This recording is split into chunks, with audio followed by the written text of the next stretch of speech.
Assalamualaikum warahmatullahi wabarakatuh. Bismillahirrahmanirrahim. Allahumma salli ala Sayyidina Muhammadin salatan tukhrijuna min dhulumatil wahmi wa tukrimuna binuril fahmi wa tudihu lana ma ashkala hatta yufhama innaka anta ta'lam wa la a'lam innaka anta 'allamul ghuyub. Allahumma inna nas'aluka fahman nabiyyin wa hifdzal mursalin wa ilhamal malaikatil mukarrabin. Allahumma aghnina bil ilmi wa zayyina bil hilmi wa akrimna bit taqwa wa jammilna bil afiyah birahmatika ya arhamar rahimin. Wa sallallahu ala sayyidina Muhammadin wa ala alihi wa sahbihi wa sallam.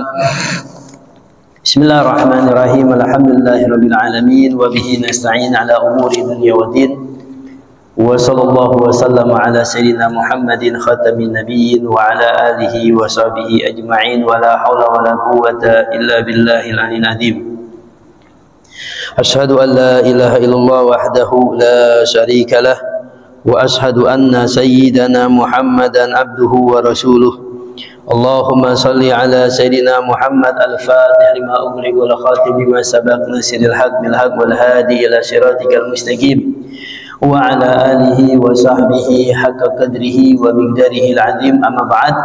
Alhamdulillah, segala puji bagi Allah Subhanahu wa taala yang tak henti-hentinya Allah memberikan kita dengan bermacam-macam nikmatnya, dari nikmat iman, Islam, nikmat sehat wal afiyah, dengan nikmatnya sehingga kita bisa hadir di tempat yang insyaallah diberkahi oleh Allah Subhanahu wa taala. Mudah-mudahan kehadiran kita di sini Allah mudahkan segala urusan kita, Allah berkahkan segala urusan kita, dan Allah ampuni segala dosa-dosa kita. Amin amin ya rabbal alamin. Alhamdulillah, kita masih melanjut ya dalam bab sekarang masuk at-tarhib fi sabqil imam wa minal mururi baina yaday al-musalli.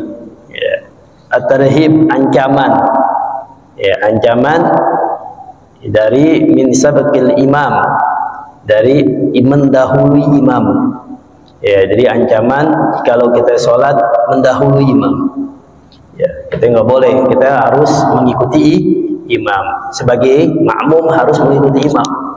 Ya, nggak boleh baginya untuk kita mendahului sengaja. Ya, dengan catatan sengaja. Ya. Nah, ini sengaja didahuluin misalnya. Ya. Wa minal murur, dan ya ancaman bagi orang al-murur, melewati baina yaday al-musalli, di antara orang sholat. Jadi ada orang sholat dilewatin, hati-hati. Kita nggak boleh sembarangan untuk ya melewati ketika ada orang yang lagi sholat. Perlu ada namanya batasan. Ya, wan Abi Hurairah radhiyallahu anhu anna Nabiy sallallahu alaihi wasallam qala ama yakhsha ahadukum idza rafa'a ra'sahu min ruku'ihi aw sujudihi qabla al-imam an yaj'ala Allah ra'sahu ra'sa himar aw yaj'ala Allah suratahu surata himar. Ya, rawahu al-Bukhari wa Muslim wa Abu Dawud wa Tirmidzi wa Nasa'i wa Ibnu Majah. Ya, ini diriwayatkan ya, banyak dari a'immah ya al-muhadditsin, ya, bahwasanya dari Abu Hurairah radhiyallahu anhu bahwasanya anna Nabiy sallallahu alaihi wasallam, bahwasanya Nabi sallallahu alaihi wasallam qala, bersabda. Jadi Abu Hurairah ya pernah mengatakan bahwasanya Nabi Shallallahu Alaihi Wasallam pernah bersabda, "Ama yakhsha ahadukum idza rafa'a ra'sahu."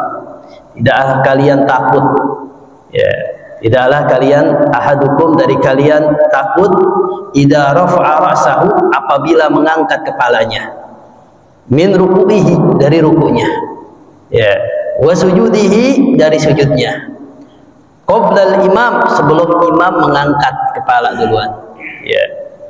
Jadi imam belum i'tidal, ya dia udah i'tidal, bangun. Ya, imam belum sujud, belum bangun dari sujudnya, dia udah duluan. Nah ini kata Nabi, tidaklah kalian takut jikalau ada orang mengangkat kepalanya mendahului sebelum imam, ya dahulu dulu. Dan kita sebagai makmum itu kan mengikuti apa yang imam lakukan. Ya, imam ruku, kita ruku, jangan mendahulukan. Makanya kita makmum itu berada di belakang imam. Gunanya untuk apa? Untuk diikuti. Ya, imam ruku ya ruku, imam sujud ya sujud. Janganlah kalian itu mendahuluinya. Imam belum i'tidal, dia udah i'tidal. Imam belum bangun mengangkat kepalanya dari sujud, dia udah bangun. Nah, sengaja dia begitu. Ayyaj'allahu ra'sa himar. Ya Allah nanti akan apa? Menjadikan kepalanya dirubah oleh Allah ra'sa himar, kepala himar. Ya, au yaj'allahu surata himar, atau Allah akan ya, menjadikannya bentuknya sebentuk himar. Hati-hati, himar itu keledai. Jadi Allah bisa ganti kepalanya. Jangan coba-coba gitu ya. Jangan coba-coba, akhirnya kita dapat musibah baru datang, penyesalan. Karena hadis ini diriwayatkan oleh Imam Bukhari wa Muslim. Ya, begitu juga wa Abu Dawud, wa Tirmidzi, wa Nasai, wa Ibnu Majah. Jadi hadis apa yang dikatakan Nabi jangan kita katakan apa benar, apa iya. Ya, jikalau kita sengaja mendahulukan imam, nanti kepala kita akan berubah oleh Allah seperti keledai.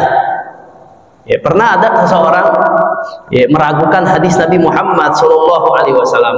Ya, diraguin.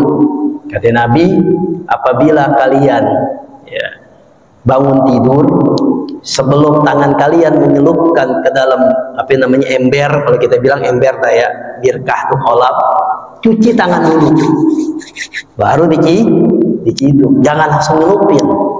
Ya, jadi cuci dulu. Jangan langsung kita habis bangun tidur, sebelum kita muka kita ambil air begitu, cuci tangan dulu, bersihin. Ya, baru kita usap muka kita atau yang lain. Ya, kenapa kata Nabi? Karena di malam kita nggak tahu tangan kita berada di mana, kata Nabi. Jadi ada orang nggak percaya dengan hadis nih. Ya, nggak percaya. Akhirnya apa? Ya tangan nggak kemana-mana lah, kata orang begitu. Ya tangan ada di sini, nggak mungkin kabur, nggak mungkin jalan. Jadi nggak percaya apa yang dikatakan Nabi, memprotes apa yang diucapkan oleh Nabi kita Muhammad SAW. Nabi katakan seperti itu. Akhirnya apa? Subhanallah, Allah tunjukkan. Ya, akhirnya dia nggak percaya dengan sebenar-benarnya, dia nggak percaya itu hadis. Pasti bangun tidur, ini naudzubillah waliyadzubillah, tangannya nggak taunya apa, pas bangun nggak bisa dicabut, masuk ke dalam tubuhnya. Bayangin, masuk ke dalam, ditambah sadari pas bangun, nggak bisa tarik, nggak tahu ada di dalam tubuhnya. Nah, artinya apa? Nabi memberitahu untuk kita kesehatan, dan Nabi maha tahu semua itu datangnya dari Allah Subhanahu wa Ta'ala. Nabi ucapkan nggak hawa nafsu, apa yang diperintahkan oleh Allah Subhanahu wa Ta'ala. Kalau kita tidur kan kita nggak tahu, tangan kita garuk-garuk, ya maaf aja antara dua paha misalnya, atau lagi jalan ada tikus lewat, atau yang macam-macam, kita nggak tahu dalam keadaan tidur. Makanya bersihin dulu, biar apa? Biar ada sesuatu yang tidak baik diajarkan oleh Nabi untuk membersihkan terlebih dahulu. Ucapan Nabi itu ya jangan kita yang namanya ragu. Makanya hati-hati. Nah ini Nabi katakan, ya jangan sekali-sekali kita ya untuk mencoba-coba melawan bahasanya. Sebelum imam ya bangkit sengaja, dia mengetes misalnya gitu, bangun ini gini. Nanti ya Allah murka, Allah akan rubah kepalanya kepala himar, keledai. Waliyadzubillah. Ya. Artinya apa? Tegasnya kita untuk mengikuti imam. Ya, ini ketegasan bahwasanya ikuti imam. Ya, nggak boleh kita untuk yang namanya menentang. Ya, nah ini artinya wajib bagi kita untuk apa? Wa'idus syadid liman yaf'al dzalik. Ini adalah ancaman yang keras bagi orang yang sengaja melakukan perbuatan maksiat seperti itu. Ya. Ini lafaz lughat tahrim. Ini ada ketegasan bahwanya keharumannya. Ya, dosa bisa jadi mengakibatkan wa isaluhu baina yadayhi. Begitu juga wa an abi al-Juhaim Abdullah bin Haris. Ya, Abu Juhaim Abdullah bin Haris ibnu Shimah al-Ansari. Qala Rasulullah sallallahu alaihi wasallam, "Law ya'lamul maru baina yadayil musalli madza alaihi lakana an yakifa arba'ina khairan lahu min an yamurra baina yadayhi." Qala Abu Nadar, "La adri qala arba'ina yawman aw shahran aw sanah aw sanatan." Rahul Bukhari wa Muslim, Abu Dawud, Tirmidzi wa Nasai, Ibnu Majah. Ya, yang berikutnya apa? Larangan bagi kita untuk melewati yang namanya ketika orang lagi sholat. Ya. Dari Abu Juhaim Abdullah bin Haris ibni Shimah al-Ansari, qala Rasulullah SAW, beliau berkata bahwasanya Nabi SAW pernah bersabda, ya, "Lau ya'lamul mar baina yaday al-musalli madza alaih." Ya, jikalau seseorang yang lewat, ya, di antara orang yang sholat, dia tahu besarnya dosanya, ya, betapa besar dosa melakukan itu. Seandainya dia tahu, misalnya, kata Nabi, ini Nabi memperumpamakan, biar orang tuh kalau diumpamakan kan karena jadi apa ya, jelas orang paham, ya, jadi orang tuh mikir, ya, Nabi memberikan pengarahan. Jikalau anda tahu, ya, jikalau orang yang lewat ketika di antara orang sholat, di depan orang sholat, ini orang kita sholat lewat, ya, bukan batasan ini kalau garis-garis di sini nggak apa-apa nih, ya, kita batasi ini nih, garis nih, ini batasi, jadikan batas. Kita kalau mau sholat, kita jadikan ini batas sih, jadi sono ini batas sih. Jadi kalau orang lewat dari sini nggak masalah, kita gitu sunnahnya. Kalau kita nggak mau, misalnya tas kita atau alat-alat kita nggak tahu ditaruh depan kita, tapi kalau di masjid enak, ada garis-garis begini nih, jadikan nih garis ini sebagai satar, sebagai batas. Ya, ketika kita sholat, jadi orang lewat di depannya nggak masalah, ya, tapi jangan lewat di depannya orang sholat, berada di depan orang sholat, ya, berada di depan orang sholat. Kata Nabi, seandainya dia tahu besarnya dosa jika melakukan hal semacam itu, ya, kata Nabi, ayyakifa arba'in khairan lahu min yamurra baina yadayhi. Ya. Dia berhenti 40 waktu. Ada yang mengatakan itu lebih baik, ya, daripada dia melewatinya. Qala Abu Nadar itu, la adri, saya nggak tahu, kata dia. Yang dimaksud Nabi SAW 40 ini 40 apa? Arba'ina yauman, apa 40 hari, au sahran atau 40 bulan, au sanatan atau 40 tahun. Seandainya ada orang sholat, katanya, dia lewat di depannya, ya, besarnya dosanya jika melewatinya itu, kalau dia tahu ini yang melewati ini, lebih baik dia diam, nungguin tuh orang sholat, walaupun menunggunya itu sampai 40 hari, ada yang mengatakan sampai 40 bulan, yang mengatakan sampai 40 tahun dia rela berdiri menunggu orang yang sholat daripada dia melewatinya. Karena kenapa? Tahu besarnya dosa jikalau kita melewati orang yang depan sholat. Ya, makanya hati-hati, jangan sembarangan gitu. Ya, kalau orang lagi sholat jangan langsung. Makanya sunnah bagi kita, kalau kita mau sholat, kalau bisa, ya, di depan tiang, di depan tembok, ya, yang kemungkinan kecil orang akan melewatinya. Ya, yang kemungkinan kecil orang akan melewati. Jikalau di sini, ya, kita jadikan ini satir, nggak apa-apa. Ya, pembatas, namanya pembatas. Kalau misalnya ubin, plong, nggak ada pembatas kayak begini, garis-garis kayak begini, jadikan apa? Pulpen atau ini di depannya. Kita taruh di depan begini. Ya, ketika sholat. Ya, biar apa? Biar orang lewatin sih, nggak lewat di depan kita. Jikalau terpaksa, nggak ada, orang nggak paham, orang awam, ya, kita kan diantaranya ada yang paham, ada yang nggak, lewat. Bagi kita, ya, dianjurkan untuk apa? Untuk mencegahnya, tahan, biar dia nggak lewat. Karena dosa jika lewat, nggak boleh hukumnya. Ya, lebih baik dia nunggu 40 hari, 40 bulan atau 40 tahun. Karena nggak boleh melangkah, padahal dekat tuh jaraknya. Begini, ya, sunnahnya dianjurkan ditahan. Untuk apa? Biar orang tidak melakukan perbuatan dosanya. Kan orang awam nggak ngerti. Ya kalau orang yang berilmu ya paham, dia akan lewatin belakang mungkin atau jauh muter, ya akan agak jauhan dikit, atau dia lempar sesuatunya taruh di depannya biar supaya tidak melewati depan sholat atau di jauhan dikit. Tapi kalau orang lewat begini tahan, ya tahan. Ini kadang-kadang orang awam nggak paham.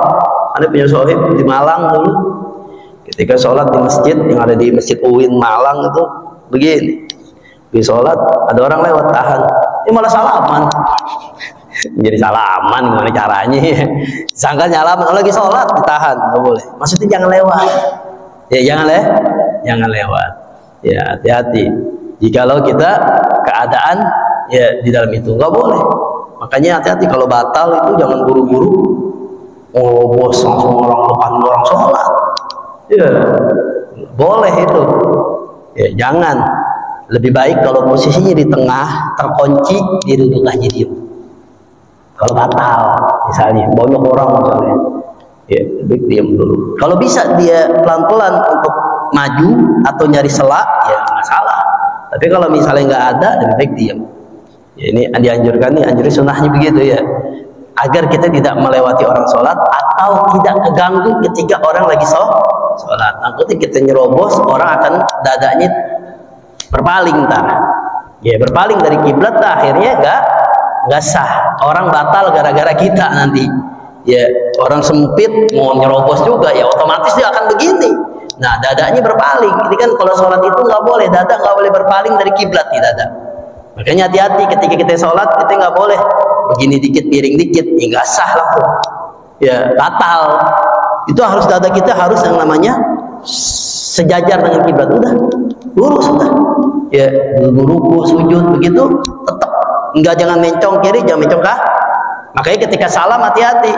Ya ketika salam jangan assalamualaikum warahmatullahi wabarakatuh. Nah udah begini terkesono, palanya aja yang nengok, dadanya nggak seorang kadang-kadang assalamualaikum sampai semuanya, palanya aja. Ya karena kenapa? Khawatir nanti dia akan bencong dikit keluar dari kiblat, batal sholatnya. Ya begitu juga di dalam sholat al-mur, melewatinya, melewatinya. Jadi kita jangan melewati depan orang sholat. Kecuali kalau di Mekah. Kalau di Mekah itu kan ada batasan itu, dia bisa ngelewat di depannya itu, karena udah ada batasan-batasannya dia. Kalau di sini kan sempit batasannya. Ini orang nggak kayak di sono. Ya dia ada batasan, ada orang untuk bisa keluar dari jalur sholat, dia takut hajat ada yang lain.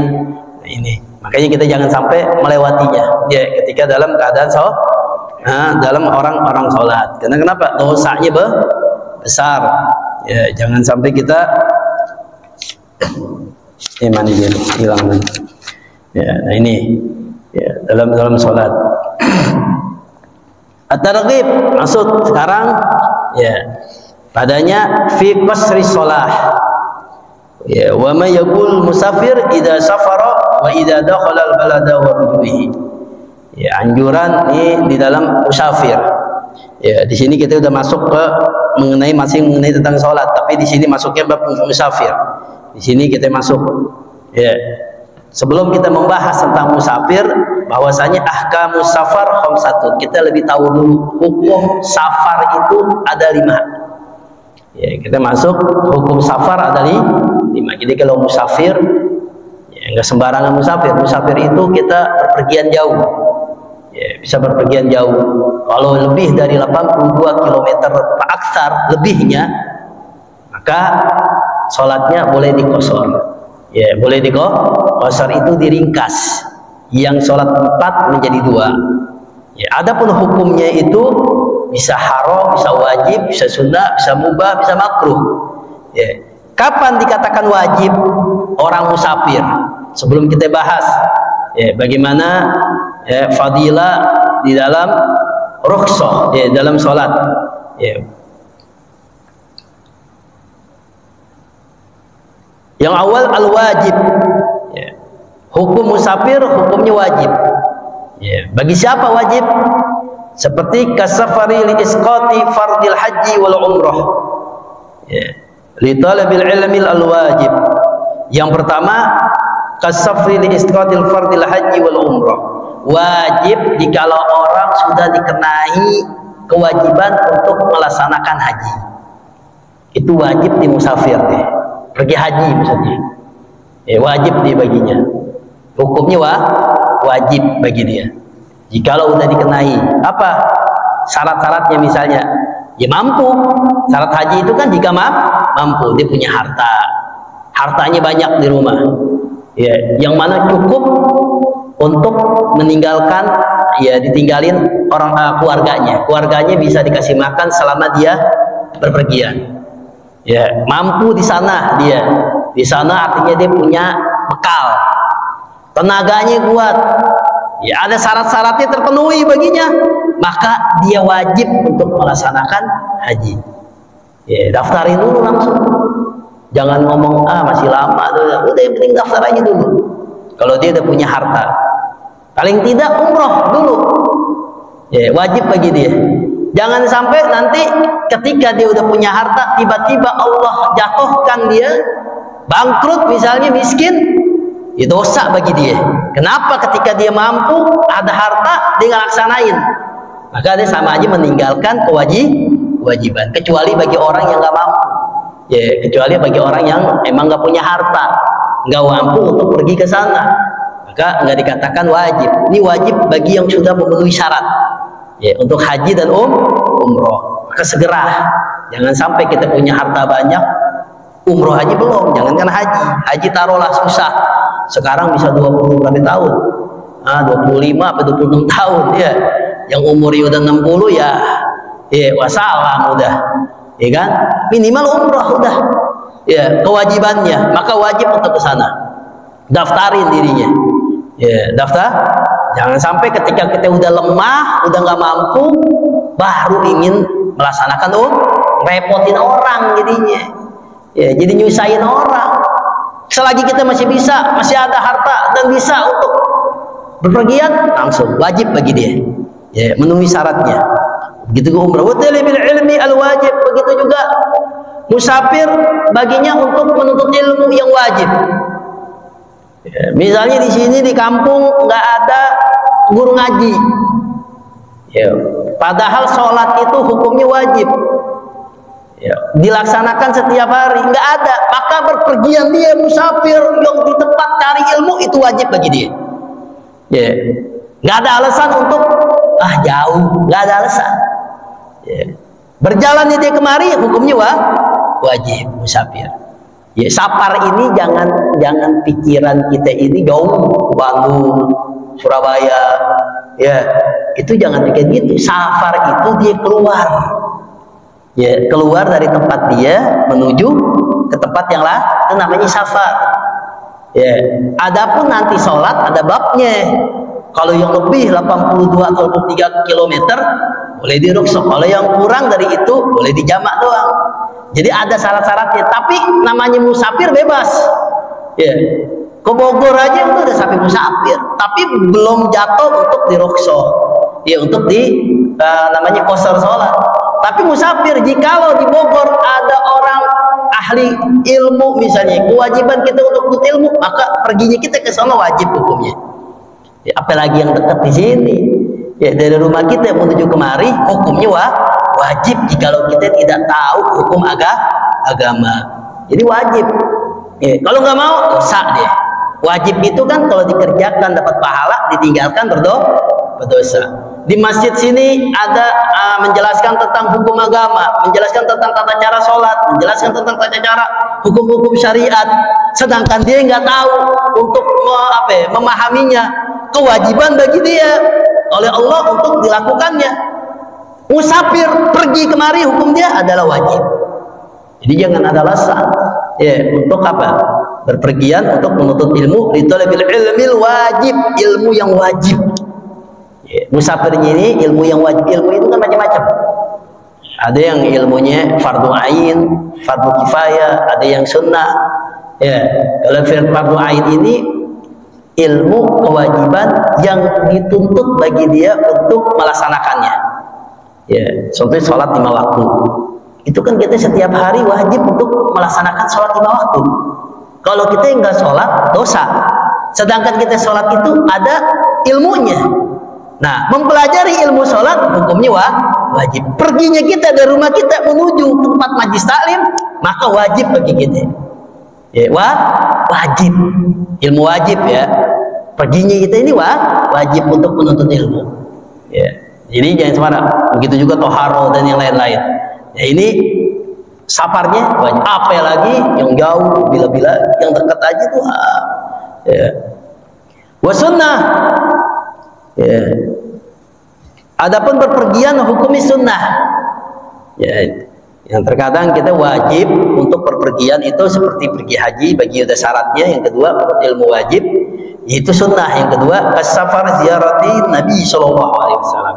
Seperti kita berpergian untuk apa? Berziarah ke makam Nabi Muhammad Shallallahu Alaihi Wasallam. Itu sunnah hukumnya. Ya, jangan dikatakan kita enggak sunnah. Hati-hati. Jadi ada sebagian orang ya yang umroh pergi haji dia nggak mau ke makam Nabi. Waliyadzubillah. Ini masalah bagi dia.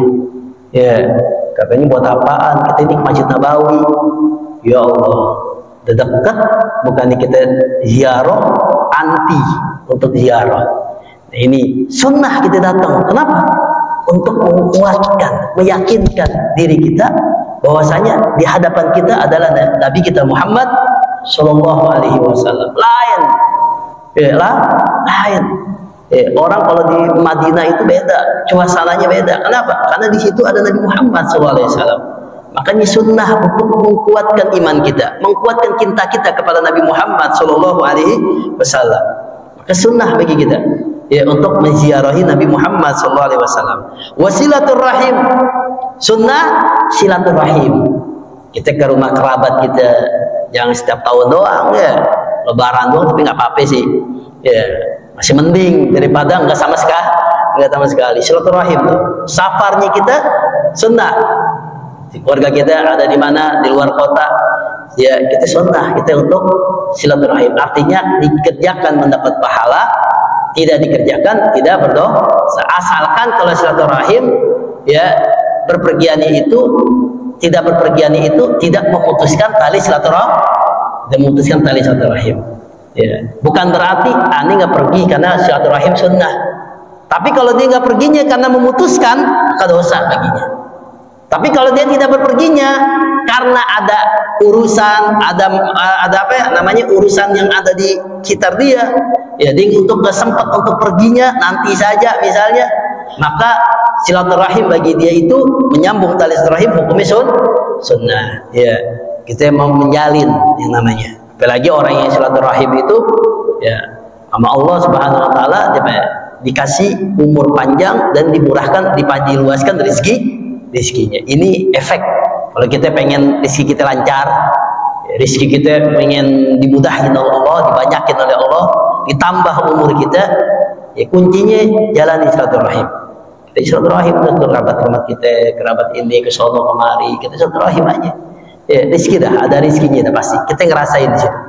Allah akan mudahkan ketika kita dalam keadaan kesusahan. Ya, Allah susah. Ada orang begitu. Ya, di kerjaan silaturahim. Ini orang nggak punya apa-apa. Ketika dia ada masalah, ada urusan, orang dari manapun membantunya. Ya, karena dianggap dia lagi susah dikasih. Dia lagi gini dikasih, dimudahin. Apa yang nggak ada dipenuhi oleh orang tanpa disangka-sangka.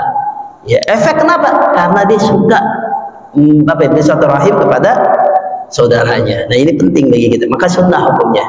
Ya, sangat dianjurkan. Jangan sampai kita memutuskan tali silaturahim. Ya, jangan sampai kita enggak sama sekali, apalagi orang tua. Ya, orang tua enggak sama sekali kita kunjungin, waliyadzubillah. Ya, hati-hati. Ya, hati-hati.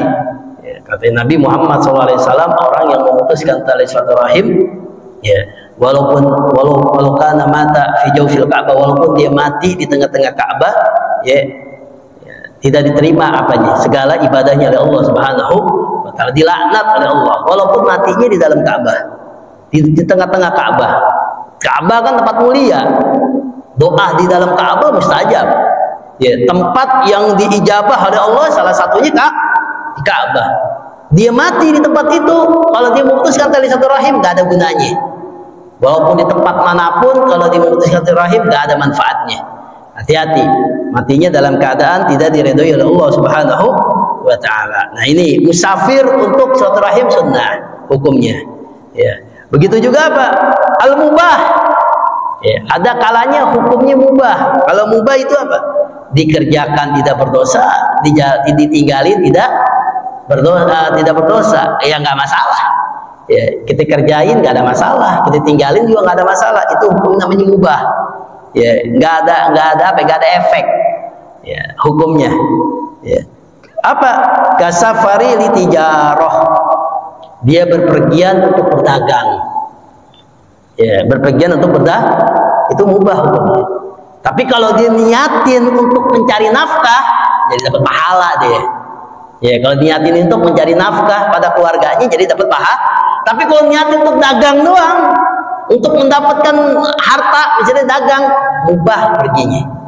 Ya, perginya mubah. Ya, artinya ente dagang nggak dosa, ente nggak dagang juga nggak dosa pergi dagang. Artinya nggak masalah. Dia hukumnya mubah. Ya, tidak dipermasalah. Nah, tapi kalau semubah ini, ya, salah satu dasar syarat ketika kita musafir, kalau misalnya lebih dari 83 km boleh kita di qashar sholatnya, walaupun berpergiannya mubah, itu batasannya mubah. Ya, apalagi sunnah, apalagi wajib. Ya, paling mentoknya mubah. Ya, mubah nggak masalah. Yang keempat al-makruh. Ya, hukum musafir bisa jadikan makruh bagi kita. Kita makruh itu apa sih? Ya, bahasa enaknya kalau kita tinggalin kita dapat pahala, kita kerjain kita tidak berdosa. Ya, itu makruh namanya. Artinya dibenci. Ya, tidak disukai. Kita tinggalin dapat pahala gitu. Ya, kita tinggalin dapat pahala. Kita kerjain, ya, tidak berdosa. Ya, tinggalin dapat pahala, kerjain tidak berdosa. Nah, ini namanya makruh. Ya, seperti apa?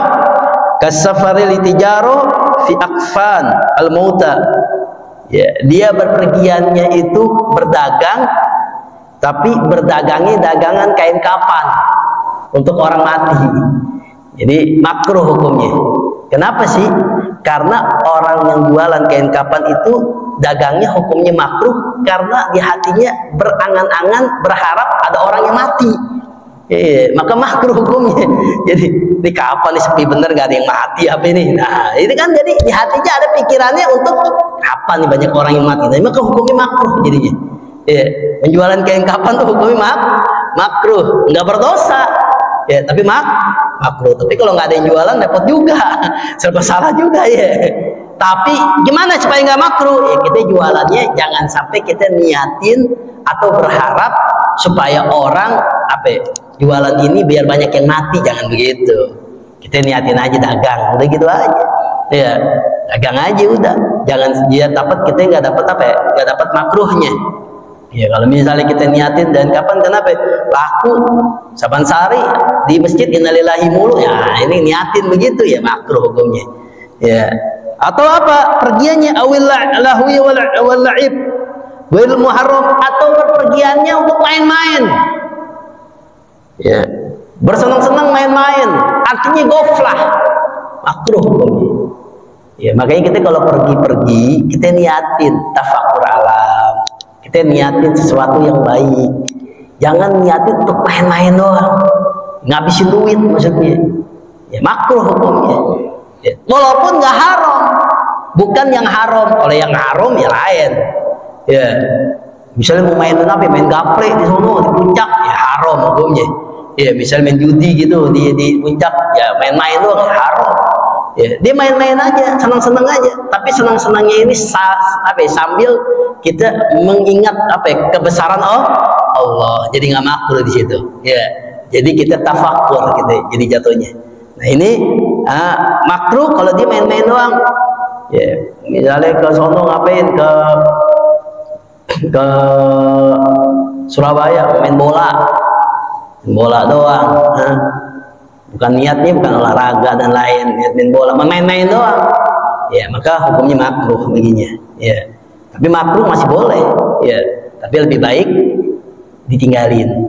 Seperti makruh seperti apa sih? Ibaratnya seperti orang kencing berdiri, lebih baik jongkok daripada berdiri. Makruh. Kenapa? Belepetannya lebih banyak ketimbang jongkok. Makanya hati-hati, ya. Kita tinggalin hal-hal yang makruh, karena kenapa? Nyerempet nanti ya sesuatu yang haram, ya. Maka kita tinggalin sebisa mungkin segala sesuatu yang makruh. Adapun yang kelima adalah hukumnya haram. Berpergian hukumnya haram. Jadi seseorang ada kata kalanya wajib, ada kalanya sunnah, ada kalanya mubah, ada makruh, ada kalanya haram untuk berpergian. Kita berpergian dosa hukumnya langsung. Ya, lebih baik nggak usah pergi daripada pergi. Kebalikan wajib nih. Seperti siapa? Ya, seperti contohnya kasafri zaujah min ghairi idni zaujiha. Seperti perginya istri tanpa izin suaminya. Walaupun ke warung. Hati-hati. Ya, bilangin. Kecuali suaminya udah ngomong, aneh izinin nih, kalau sekitar sini di ke warung aneh izinin, nggak apa-apa. Ya udah. Nggak boleh, apalagi pergi jauh, ya nggak boleh, ya, harus izin dulu. Karena kenapa? Dosa itu istrinya tanpa seizin suaminya. Ya, kalau keluar dari rumah tuh istri harus izin dulu. Karena di zaman Nabi Muhammad SAW ada seorang perempuan yang soleha, yang mana suaminya ngomong pada istrinya, kamu jangan, ini udah siapin nih makanan banyak nih, jangan keluar, udah siapin makanan banyak, ya artinya dia mau berjihad nih, suaminya mau perang sama Rasulullah SAW, dan berpesan kepada siapa? Suami kepada istrinya, jangan keluar sampai saya pulang. Tapi kita jangan begitu juga ya. Tapi ini orang soleh, pelajaran bagi kita. Ya, sahabat ini melakukannya jadi pelajaran bagi siapa? Bagi umatnya Nabi Muhammad SAW yang lainnya. Bahwasanya apa? Ketika itu jangan pulang sampai selesai. Akhirnya udah perang kan lama, sebulan 2 bulan perang. Bukan sesuatu yang dekat. Kalau seminggu 2 minggu, tapi udah disiapin makanan. Jangan kita asal ngomong, jangan pulang sampai saat ini, tapi makanan nggak ada, kesian. Terpaksa akhirnya jadi apa ya? Jadi namanya aja zalim. Ini nyiapin. Jangan pulang sampai saya keluar rumah sampai saya pulang. Itu akhirnya pergi dah tuh si suami, ya jihad ya. Enggak lama, beberapa bulan kemudian itu orang tua dan istri sakit. Keluarganya datang. Ya, abah ente manggil tuh untuk apa? Untuk pulang. Nengokin, ya saya nggak dikasih izin sama suami saya. Ya bayangin tuh, bapaknya lagi sakit tapi saya nggak dikasih izin. Just stop. Akhirnya apa? Dapat kabar lagi bapaknya meninggal. Bapak ente ini kesian, ngeliat dah terakhir lihat sebelum dikubur. Ya, saya nggak dikasih izin, saya pengen untuk menemui bapak saya tapi nggak dikasih izin.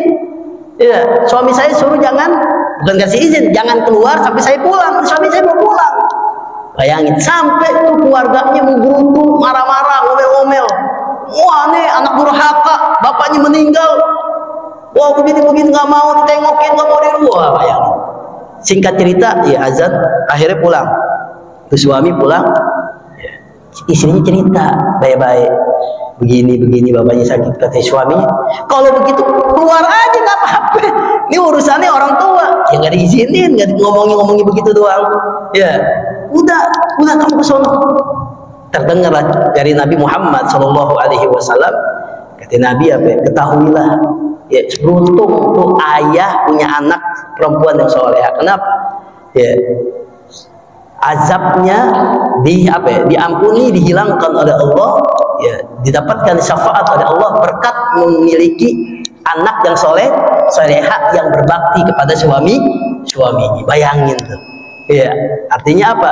Dari istri kenapa nggak boleh? Karena ada suami, makanya haram bagi seorang istri izin keluar tanpa apa? Tanpa izin dari suaminya. Walaupun nongkrong di depan, walaupun di depan warung, walaupun izin dulu, kecuali suaminya udah ngomongin.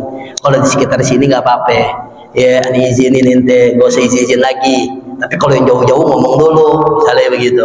Kalau sekitar sini izin. Jadi kalau tanpa ngomong udah begitu berarti udah diredoin tuh, nggak apa-apa yang keluar. Tapi kalau ada ngomong begitu, nggak boleh sembarangan keluar. Walaupun ngobrol di tempat, walaupun ini begini, walaupun kelihatannya remeh, kelihatannya enteng.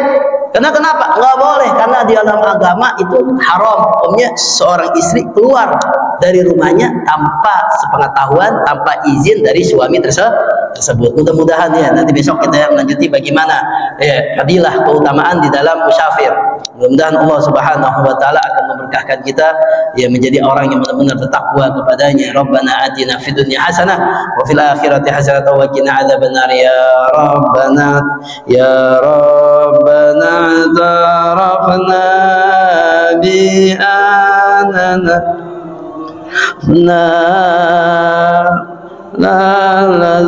zarafna ala la sarafna fatub alaina taubat taghsil kul hauba wastur lana al-awrati wa min rawati waghfir li walidina rabbi wa mauludina wal-ali wal-ikhwani wasairil khillani wa kulli dhi mahabba aw jiratin aw suhba wal muslimina ajma' amin rabbi isma' fadlan wajudan manna la biktisabin minna bil mustafa rasuli nahdha bi kulli suli Salla wa sallam rabbi alaihi addal habbi walihi wa sahbihi adada tassis suhbi walhamdulillahi fil bad'i wat tanahi hamdan katsir daima habad azai wa sallallahu ala sayyidina Muhammadin wa ala alihi wa sahbihi salamu alaikum warahmatullahi wabarakatuh.